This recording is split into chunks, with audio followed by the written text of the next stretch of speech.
Hello mga nanay, samahan na naman niyo ako mag-unbox. May binili na naman ako para sa mga anak ko. Ito ay buksan natin. Binili ko to sa mga anak ko. Ito yung pinapanghilamos nila.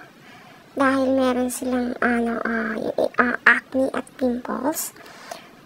Ito yung nakakagamot sa acne at pimples nila na panghilamos.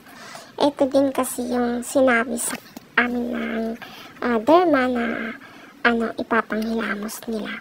So kapag kasi sa derma ako bumibili, medyo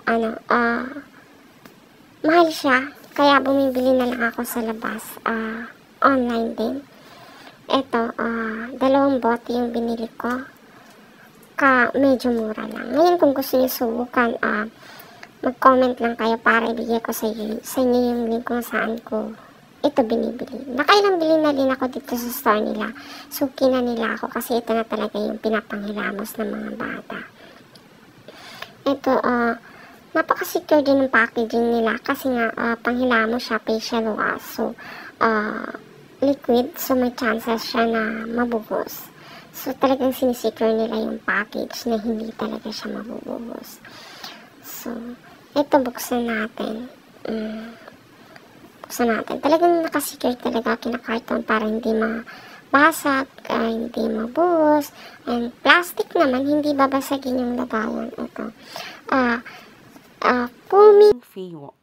foaming face wash, T3 siya, 200 ml na ito. So yan, medyo matag isang bote, 2 kasi yung anak ko na gumagamit dyan, yung si kuya, tapos yung sa gitna akong anak. Ayan, buksan natin itong isa din. Kasi 2 nga yung binili ko. Para hindi din sayang yung minsan kasi may shipping fee. Hindi madalas na may free shipping. So, yan 2 na para makasave ako ng shipping fee. So, yan, kulay green. Mabango din to. Nakakatuyo siya kagad ng pimples ng anak ko.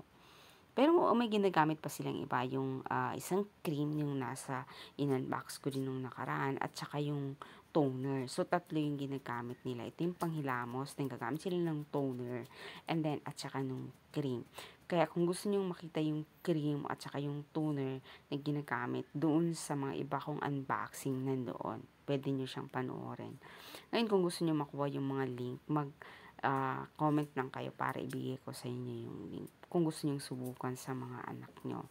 Ito na talaga, matagal nang ginagamit ng mga anak ko yung cream at saka yung kasi diba pagka teen usually, yan, may mga lumalabas sa kanilang acne, pimples, so yan, bago